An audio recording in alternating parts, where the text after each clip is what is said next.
Et déjà, merci de me donner l'opportunité d'échanger sur un sujet qui me passionne. Alors, il faut dire que ma vie même, depuis la naissance, a été un peu difficile parce que, je suis née d'une mère. Elle est paysanne, elle était malade, et donc j'avais pas de chance d'être scolarisée. Et peut-être que j'ai eu la chance de naître de cette dame parce que son grand frère avocat m'a recueilli et m'a formée. Et donc depuis petite, je suis un peu une révoltée sociale. Je n'aime pas les inégalités, etc. Alors, j'ai pris vraiment conscience de cette inégalité dans le monde du travail quand je suis rentrée à la commission électorale en tant que directrice. Et j'étais la seule directrice qui arrivait. Et les hommes étaient là. C'était une nouvelle direction qu'on ouvrait. J'ai été rejetée même par mes collègues directeurs. Je sais que je m'enfermais quelquefois dans mon bureau pour pleurer. Et ça m'a forgée. Et c'était comme si c'était une coalition de tous ceux qui étaient dans cette commission qui vous sourient, mais qui pensent que vous n'avez pas votre place là. Et ensuite, j'ai eu la chance d'être à la commission centrale, où je gérais les commissions, où je gérais les candidatures. Les candidatures des hommes et des femmes.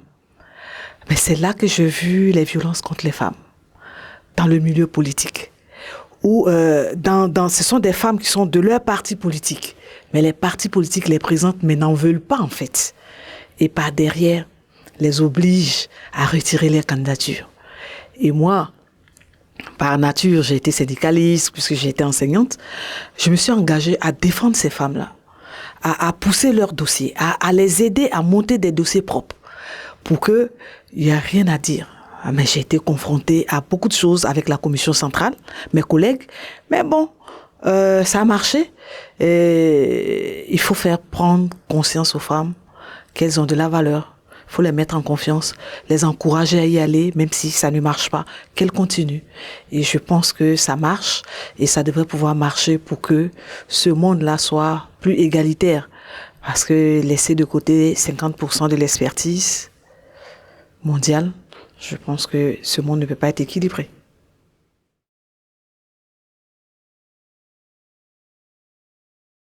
Le WANEP, comme le nom l'indique, donc c'est un réseau ouest-africain pour l'édification de la paix. Et ce réseau, il est présent dans tous les États de l'Afrique de l'Ouest, c'est-à-dire dans les 15 États.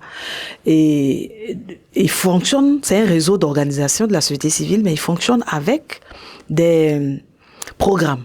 Et il y a un programme spécifique qui est le WIPNet qu'on appelle le Women in Peace Building Network. Et ce programme touche à tout parce que de toute façon, quand on parle de paix, quand on n'a pas la santé, on n'a pas la paix. Quand on n'a pas la nourriture, on n'a pas la paix. Tout ce qui touche aux besoins fondamentaux de l'être humain, on n'a pas la paix. Et donc, ce programme de femmes dont j'ai été chargée à un moment donné, lorsque j'étais pas présidente du conseil d'administration, ce programme des femmes a été un levier pour nous, pour pouvoir amener les femmes à participer pleinement aux processus électoraux. Et c'est lors d'une campagne qu'on s'est rendu compte que, en fait, les femmes viennent quand les hommes politiques font la campagne, elles sont là. Mais en fait, elles pourront pas participer parce qu'elles ne sont pas déclarées à la naissance. Et ça a fait un déclic, ça c'est depuis 2008. On s'est rendu compte que les femmes, elles sont nombreuses, elles font 50% de la population, mais elles ne peuvent pas participer. Elles ne sont pas déclarées à la naissance, elles n'ont pas de pièce d'identité, elles ne peuvent pas, et leurs enfants non plus. Et donc, nous sommes engagés à leur fournir, avec l'aide d'organisations, Regard de Femmes d'ailleurs nous a aidés, à travers l'OIF, pour pouvoir prendre en charge les frais d'établissement de jugement supplétif qui coûtent excessivement cher pour ces femmes rurales, par exemple, déjà. Et depuis 2008, nous travaillons cela avec ce programme-là. Il y a une semaine seulement, nous venons de distribuer des 300 extraits de naissance à des personnes qui n'ont jamais été déclarées à la naissance. Il y avait 60% de femmes avec leurs enfants. Et nous avons capitalisé dessus parce que nous sommes dans une année électorale. Nous leur avons dit, vous avez votre extrait de naissance. Les élections, c'est l'année prochaine. Allez faire votre carte d'identité. Venez vous inscrire sur la liste électorale. Le pouvoir, c'est là. Nous sommes dans une démocratie représentative. Si vous n'êtes pas là, vous serez toujours pauvre. Vos aspirations ne seront pas mises sur la table. Il faut que vous vous intéressez à la politique. Il faut y être. Si vous êtes nombreuses inscrites, les hommes vont voir votre valeur parce que le nombre en démocratie fait la valeur. Et je pense que ce message passe. Et aujourd'hui, on a de plus en plus de femmes qui vont s'inscrire sur la liste électorale. Mais nous continuons avec mon organisation à faire la déclaration de naissance, à aider les femmes à faire la déclaration de naissance. Parce que le gouvernement même ivoirien a compris à faire une loi spéciale où la déclaration de naissance depuis 2018, c'est complètement gratuit. Mais les femmes n'ayant pas l'information, il faut qu'on leur porte l'information pour qu'elles sachent qu'elles peuvent venir, c'est gratuit. Et nous travaillons aussi avec le WANEP à sensibiliser ces femmes-là à venir faire leurs extraits de naissance parce que c'est sorti de l'anonymat. C'est des fantômes, elles n'existent pas. Tu n'as pas de nom, tu n'existes pas. Et c'est ce que nous travaillons à faire avec mon organisation pour les femmes, pour qu'elles participent pleinement.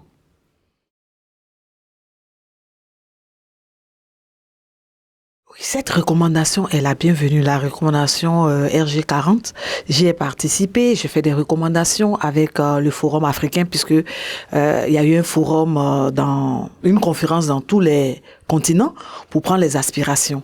Et j'ai eu la chance d'être communicatrice à Addis Abeba sur cette RG40 et il y a eu beaucoup de recommandations.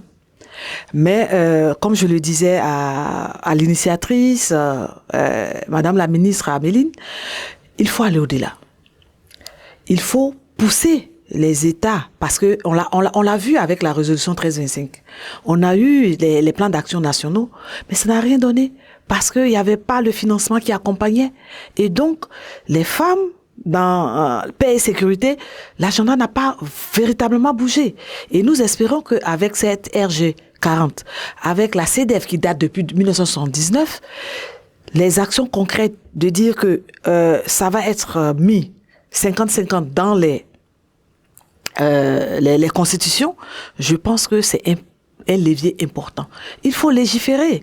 Parce que si on veut laisser au bon vouloir des décideurs, ça ne va jamais avancer. Et cette CEDEF, cette RG40 est l'outil le plus contraignant pour nos États. Et comme on dit, comment arriver à sauter les pas. C'est-à-dire, aujourd'hui, il faut uniformiser cette disposition de 50-50. Les quotas ont monté leurs limites. C'est clair que leurs quotas ont fait avancer à un moment donné, mais aujourd'hui, on ne peut plus se permettre de dire il faut un quota de 30%, on se limite au quota de 30%, parce qu'il faut une masse critique. Il y a 50% de l'humanité avec une expertise qui est laissée de côté. Ce n'est pas possible. Et j'ai été rassurée tout à l'heure, j'ai posé la question à l'initiatrice, donc il m'a dit « Oh, ne vous en faites pas, cette fois-ci, on va y aller et jusqu'à la révision, par exemple, des systèmes électoraux. Pourquoi pas? Parce qu'on a des systèmes électoraux qui sont défavorables à la participation des femmes. Et la RG40 prend cela en compte. La RG40 prend en compte des mécanismes de suivi et d'évaluation. La RG40 prend en compte le volet statistique, parce que c'est les statistiques qui permettent de voir les gaps. Est-ce que ça a avancé, ça n'a pas avancé. Mais nos États sont souvent réticents à faire les statistiques et tout ça. Et nous espérons que le financement pour la mise en œuvre des recommandations de cette RG40 vont suivre. Et nous avons été rassurés par la présentation qu'il y a les financements qui vont suivre. Et si ces financements suivent véritablement, nous allons avoir une avancée visible de la participation politique des femmes, de la participation de la femme tout court dans tous les secteurs privés, politiques, publics.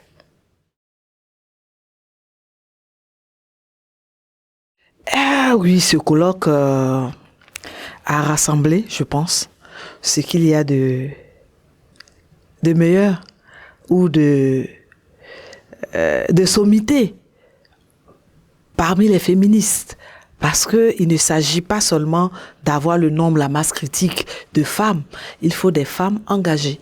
Parce que si ce sont des femmes qui sont là et qui ne portent pas la question féminine, ça ne sert à rien d'avoir des femmes. Et ce colloque nous a permis d'avoir des exemples palpables. Ce colloque nous a permis de voir des avancées dans certains États qui peuvent nous servir d'exemple. Ce colloque nous a permis de voir que ce soit en Afrique, que ce soit en Europe, que ce soit en Asie, le patriarcat est partout. Et qu'il faut un mécanisme d'éradication, je dirais cela, parce que c'est comme si c'était une épidémie. Ce colloque nous permet de mettre ensemble des stratégies d'éradication de cette discrimination qui est fondamentale. Le fait même que les femmes ne soient pas là, c'est la base de la discrimination. Le fait que quand on met un enfant au monde, que ce soit une fille ou un garçon, et qu'on décide sciemment de ne pas déclarer la fille à l'état civil, c'est comme un fléau, une maladie. Et donc ce colloque nous a permis de mettre le zoom sur ces questions fondamentales pour l'humanité. Parce que il y va de l'humanité.